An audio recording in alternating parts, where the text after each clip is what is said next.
Here is the 2026 Audi RS7 Performance in Mythos Black Metallic over Black. The most unique fastback vehicle when it goes against competition. Quick 0 to 60 numbers, quick top speeds, everyday drive / track driven vehicle, plus it's more or less a detuned Lamborghini Urus engine. I'm Anthony from Hawkeye Rides, and that translates to insane numbers on paper. With the performance, everyday drive, everything blended in, as long as you're all right with over $144,000. Now, it starts off with the lighting that's some of the best in the business. It has the animated lights. What that means is when you're walking up to the vehicle and you unlock it, you see what it does. A little dance for you. It's a welcoming. It's telling you you've made it. This is something special. And it does the same thing when you walk away and you lock. It's going to say basically goodbye to you. 5 inches of clearance, or 133 millimeters. You're going to have the satin aluminum here for the blades, as well as that spoiler lip in the front, because we don't have the black optic package or the carbon package, which would change that to black or carbon fiber.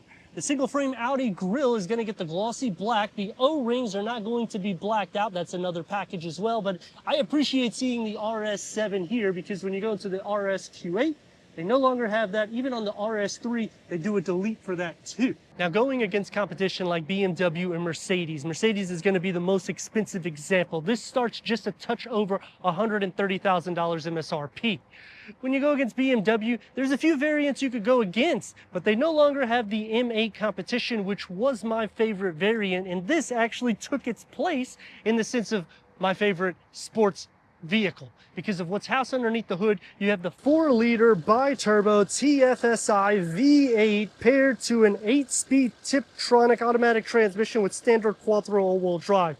This is getting 621 horsepower with 627 pound-feet of torque, reaching 60 at 3.3 seconds, a top speed at 155 miles per hour with the option to go up to 190 miles per hour, achieving 14 mpgs for the city, 21 mpgs for the highway, with a combined at 17 mpgs. Now, that is paired with a 48-volt mild hybrid system, which helps with the auto start stop, which in the next year that should be phased out because of our administration. And when we're putting that power back onto paper, what I mean by it's insane is this is over 197 inches long. This is 5,912 pound curb weight, and you're getting those numbers. You have rear axle steering, which helps whenever you're trying to do some cornering, or if you're in a tight position, because it's a long vehicle, it's a wide vehicle, so it literally ticks the box to the everyday, as long as you're all right with the MPGs and that MSRP. Now, standard is a 21-inch 10-spoke wheel.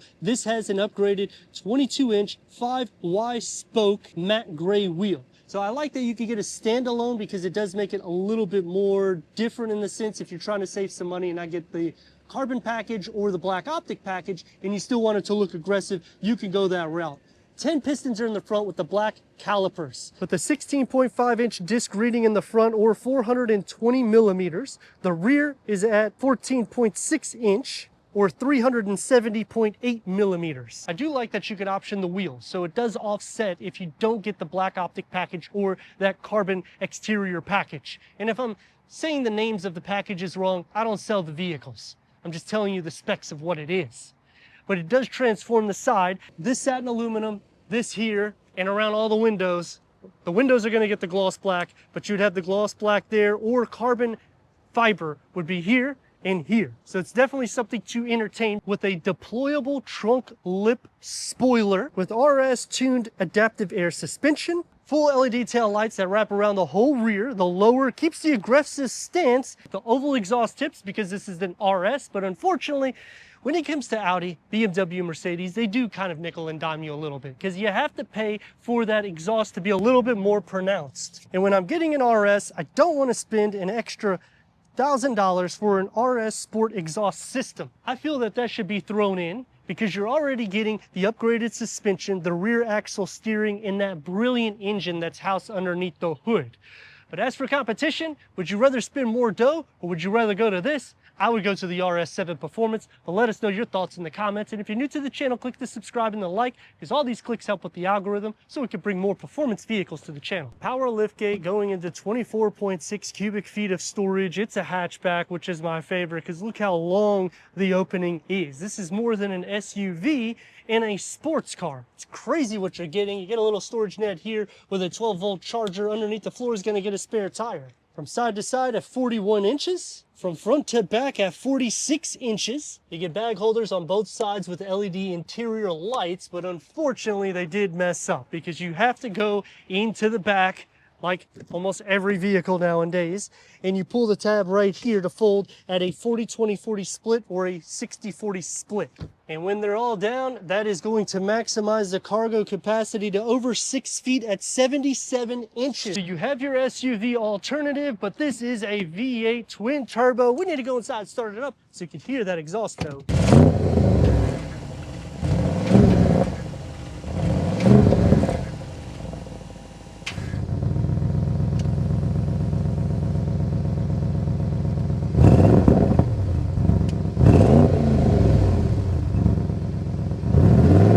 Key fob to the RS7.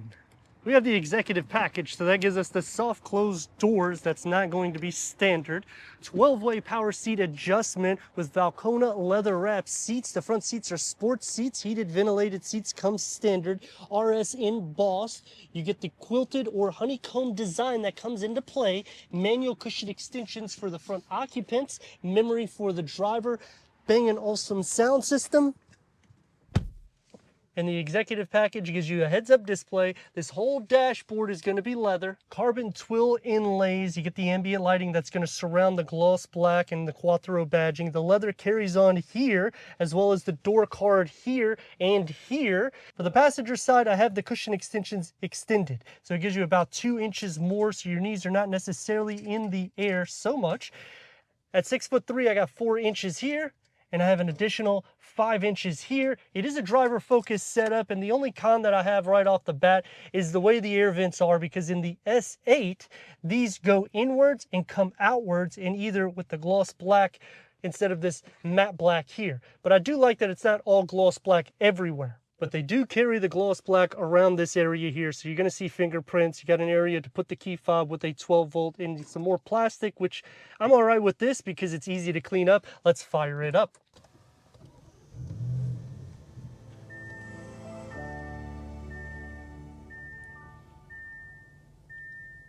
The executive package carries on into the steering wheel because that center here is not going to be leather without it.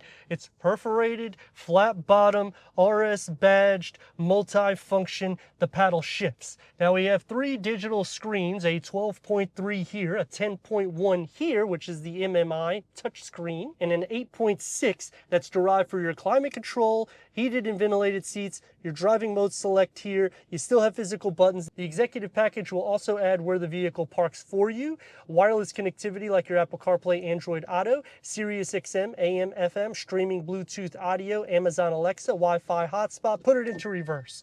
We get a 360-degree reverse camera, also called top view. Click this sub menu and you could go all around the vehicle.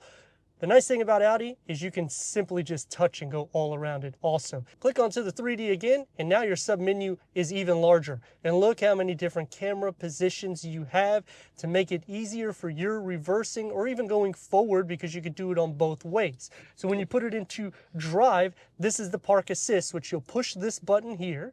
And now when you drive, it's going to find a parking for you. It's actually a really cool feature because it does everything for you all in one shot. So as it's looking for an area, oh, it went off. Let's put it back on. Now it's looking again.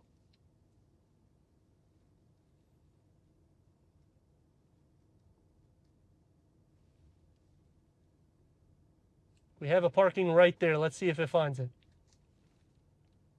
And it does. It says go forward.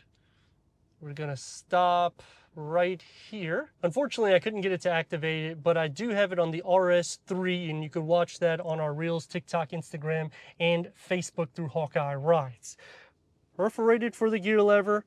It's going to be soft to touch here. It opens up into Audi phone box and 2 USB ports. The cool thing about this is when you turn the vehicle off, You left your phone here. Watch what Audi does. Your mobile device is still in the vehicle. And they do that with all their vehicles, so I think that is just awesome because it makes you not forget your phone. Leg space for the driver, I have about 5.5 inches, and it actually extends inwards here. And as for this side, I got about 7 inches. We do not have the upgraded headliner because we don't have the RS design package. You have a moonroof, auto dimming rear view mirror with the home link and your compass, LED interior lights, and yes, headroom is more than enough with my dimensions. Door panel and dash configures it together nicely, except the contrast stitch. I wish that this would kind of interconnect. I don't know how you would do that. Maybe if they put it in the interior part. The carbon twill inlays come into play, and you don't have to fully open the door like this. You just tap it because this has the soft closed doors. Soft to rest for your arms, one touch up and down for all the windows with a medium-sized storage pocket. You get a little storage pocket for the driver, and these are frameless windows, and these are dual pane windows, so it's better for the sound deadening with an acoustic front windscreen. For the back seats, this is the opening that you have to fit 2 more because we have the cup holders and armrest down, which you just simply open it like this, and you got a little storage tray right here like that. Dual climate control settings in the back, 2 USB ports with the 12-volt air vents, and storage behind both of the front seats with the net. The door card is going to have the carbon twill inlays with the ambient lighting, soft to touch where it needs to be, one touch up and down for the windows, and there's still dual pane back here. It's going to have better sound deadening. Storage is a little bit smaller than the front, but that's to be expected. You get an air vent here in the pillar, and sitting behind me, I have about 5.5 inches to another 4.5 inches here, with headroom still optimal, and this is a sport back. Because I have 5 in my family, my son Issa really wants me to get this car. So if he was to sit in the center, he's literally the same as me, he'd have about 1 inch to 2 inches, sharing butt, leg, shoulder, and feet space. As for the width being around 20 inches, that is pretty surprising. So Mariam and Yusuf and Issa can all fit back here, but I wouldn't put my son Issa in the center because he's the same height as me. 621 horsepower, 627 pound-feet of torque.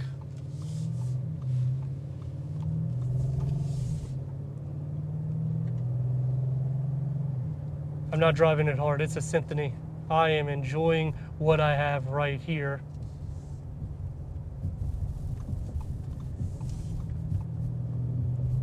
Power is good. Sound deadening is good.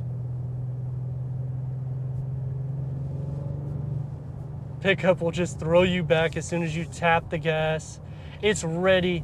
And I like the suspension layout to this because when you're looking for an everyday drive vehicle, you don't want something that's too over the top. They do a really good job making it where you don't feel a lot of the imperfections in the road. Now, obviously, if you hit a hard pothole, you're gonna feel it. But with 22-inch wheels and all of the sport tuning that is done, it truly is amazing what you're getting out of this package. Rear axle steering, so that takes care of you for tight positions and also if you're taking some tight bends in the road. Braking in the vehicle, it's not going to be any issue at all. I mean, we got 10 pistons in the front. I'm going to demonstrate that shortly in this review. Maneuverability. The steering is light, so not a lot of feedback.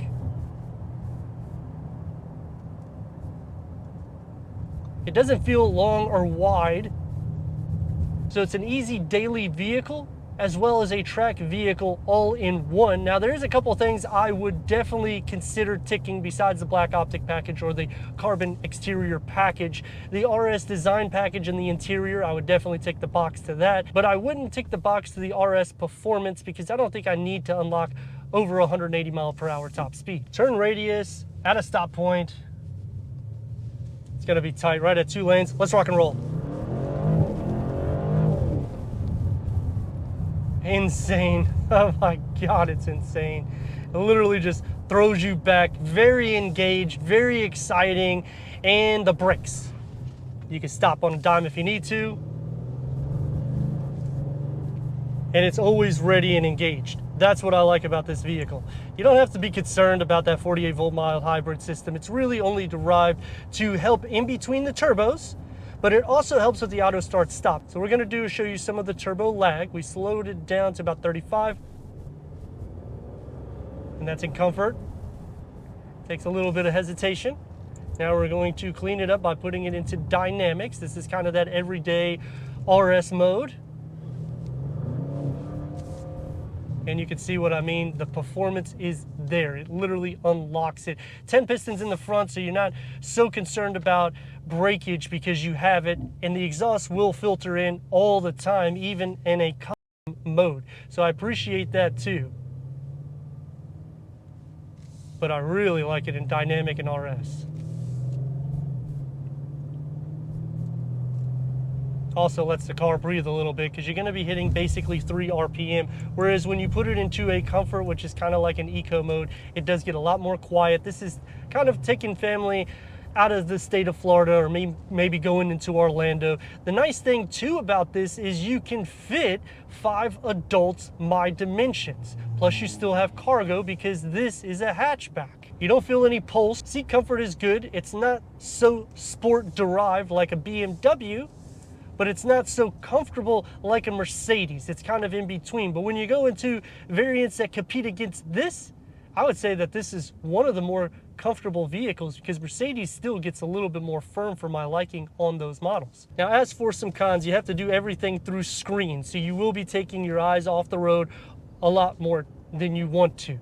You have to add things like the executive package in order to get leather here. I understand for the dash and the door card and even the center, but come on here. Like, I just feel like Audi decided to say, you know, we're gonna go a little bit less expensive and we're going to make somebody pay for it. Massage seats is not standard. You have to add a package for that, as well as heated rear seats going into the executive package.